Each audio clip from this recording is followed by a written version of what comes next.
Alright, here I am on the Cogshall Street Railroad crossing in Holly, Michigan. Now this right here is another rather interesting crossing owned by the C.N. Holly subdivision in this area of downtown Holly. Well, this is near it. This is kind of like an industrial area, but still though, it is quite interesting and quite neat to see that there's this many interesting crossings on the Holly sub, well, in this area at least. And yeah, and I guess with all that said, this was like pretty much the last crossing I needed to tour before I toured all the CN crossings in this area. Not sure about all the Lake State ones, but I'll probably finish that up later. So yeah, I guess with all that said, let's get on to it. I'll explain as I go on. So for the first signal, this has a WRS base. I think it's the front and back clamp. Yep, I believe so. But yeah, and here's the emergency information in a dot tag, and a dot number is 284359M. And if you look up here, there's an old Grand Trunk Western dot tag right behind this gate here with the same dot number, and I believe this crossing may actually used to be gateless in the past. But yeah, with that said, I guess speaking of for the gate mechanism, this has a SafeTran gate mechanism mid-2000s, I believe, with the general signal gate arms. Oh no, this has the regular bracket style gate arms, and this features some Rico LED gate lights, no wind guard on this one. But yeah, and for the lights, this has two pairs of SafeTran 12x24-inch dialight LEDs sitting on a SafeTran light bracket.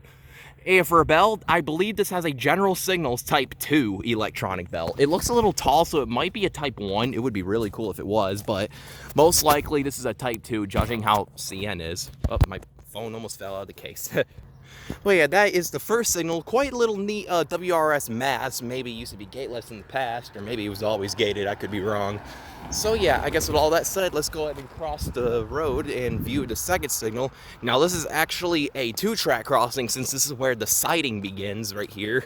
And it's made of jointed rail. I believe only storage stuff goes through here or something. Like, it's not really used often, I suppose. But yeah, so with that said, here is the second signal, which is somewhat similar to the first. This has another WRS base, Model 10. Yep, pretty much, is an upgraded Model 10 signal mast. So here's the emergency information once again, and there is another old dot tag up here. Yep, oh, my Grand Trunk Western with the same dot number. This one's like the license plate style, as I would like to call it, while the other one was paper.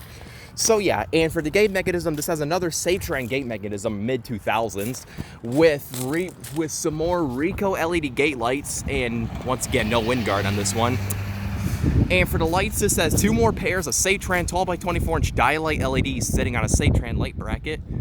And for a bell, this has a Western Cullen Hayes mechanical bell. Not sure what generation, but it's definitely the earlier one, since it has that shortened base right there, since that's what the Federal Signal and WRS mechanical bells used to have.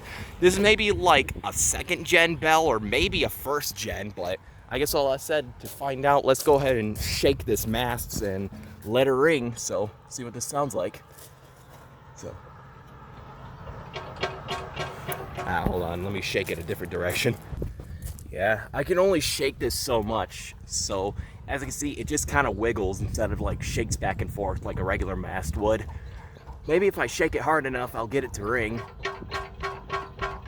but that don't look like the case. But this might be either a second, maybe third gen mechanic WC Hayes bell, but it's still quite interesting to see. I might have to get this signal in action to find out. But yeah, so this was the Cogshall Street Railroad crossing in Holly, Michigan. Here's the relay case sitting at milepost 46.13.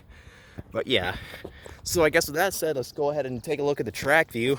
So down there is heading south towards more crossings eventually. This eventually, what I do know, heads down to Detroit, where it merges onto the Detroit Connecting Railroad, but I don't know what's really before that, but it does head down to Pontiac, I think. I believe so. It does head down to Pontiac, but that's a little ways away. But yeah, and down there is heading north towards downtown Holly. You can see where the siding begins with a little door signal, heading towards Sherman Street, then Broad Street, Saginaw Street, and then Oakland Street, which are all pretty interesting crossings themselves.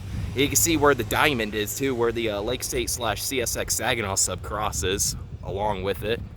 So yeah, I guess with all that said, this was the Cogshall Street Railroad crossing here in Holly, Michigan. Definitely pretty cool. I gotta get this in action soon, but for now, I guess with all that said, over and out.